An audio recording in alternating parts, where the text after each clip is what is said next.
Assalamualaikum warahmatullahi wabarakatuh.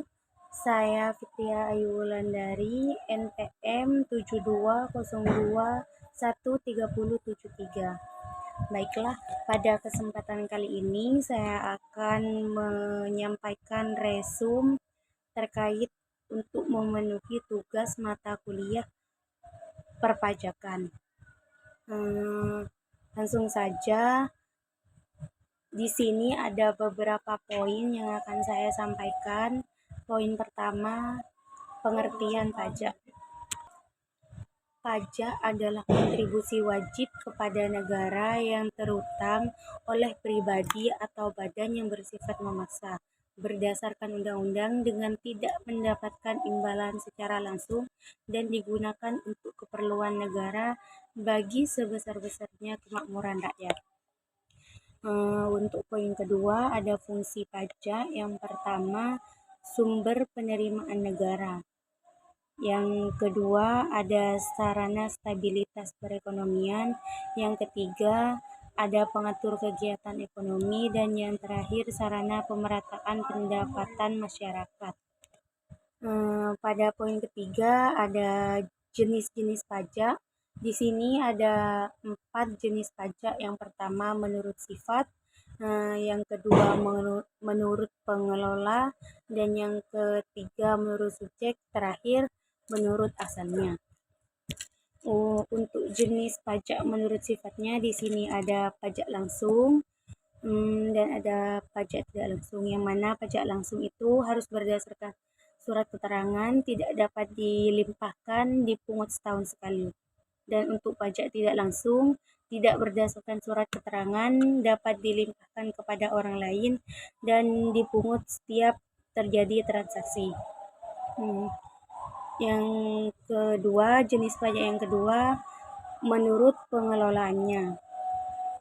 Di sini menurut pengelolaannya ada 2. Yang pertama ada pajak pusat yang dikelola oleh pemerintah pusat.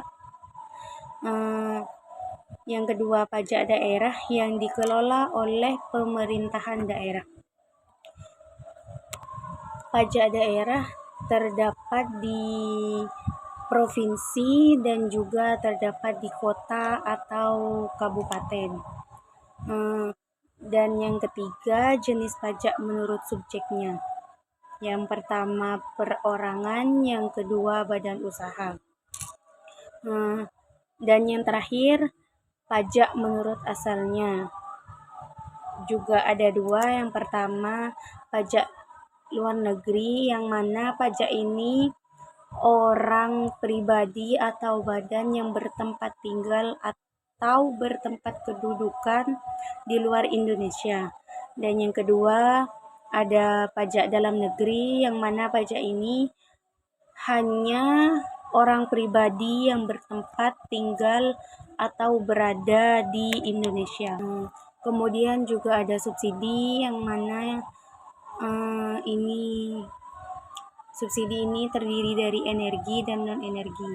Contohnya kalau energi itu seperti BBM, listrik, dan untuk non-energi ada pangan, pupuk, dan lain-lainnya. Poin keempat ada syarat pemungutan pajak, yang mana ada 5 syarat pemungutan pajak. Yang pertama ada pemungutan pajak harus adil. Seperti halnya produk hukum pajak pun mempunyai tujuan untuk menciptakan keadilan dalam hal pemungutan pajak. Yang kedua, ada pemungutan pajak harus berdasarkan undang-undang.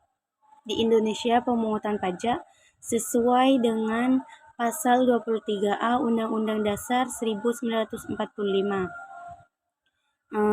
Dan yang ketiga ada pungutan pajak tidak mengganggu perekonomian, yang mana pemungutan pajak harus diusahakan sedemikian rupa agar tidak mengganggu kondisi perekonomian baik kegiatan produksi, perdagangan, maupun jasa. Yang keempat ada pemungutan pajak harus efisien, yang mana biaya-biaya yang dikeluarkan dalam rangka pemungutan pajak harus diperhitungkan jangan sampai pajak yang diterima lebih rendah daripada biaya pengurusan pajak tersebut.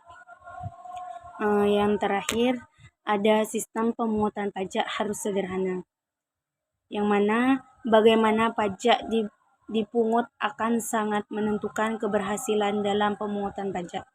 Baik, mungkin hanya itu saja yang bisa. Ada sistem pemungutan pajak yang mana di sini terdapat 3 sistem pemungutan pajak.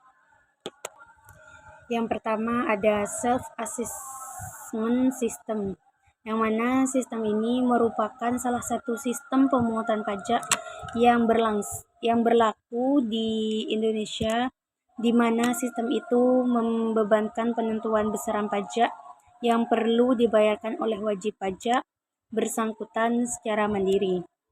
Yang kedua ada official assessment system, yang mana sistem ini merupakan sistem pemungutan perpajakan yang memberikan wewenang kepada wajib pajak untuk menentukan besarnya pajak, terutama pada fiskus atau aparat perpajakan sebagai pemungut pajak. Yang terakhir ada withholding system, yang mana ciri dari sistem pajak ini adalah pihak ketiga memiliki wewenang dalam menentukan berapa besar pajak yang harus dibayar. Baik, mungkin hanya itu saja yang bisa saya sampaikan. Kurang lebihnya saya mohon maaf.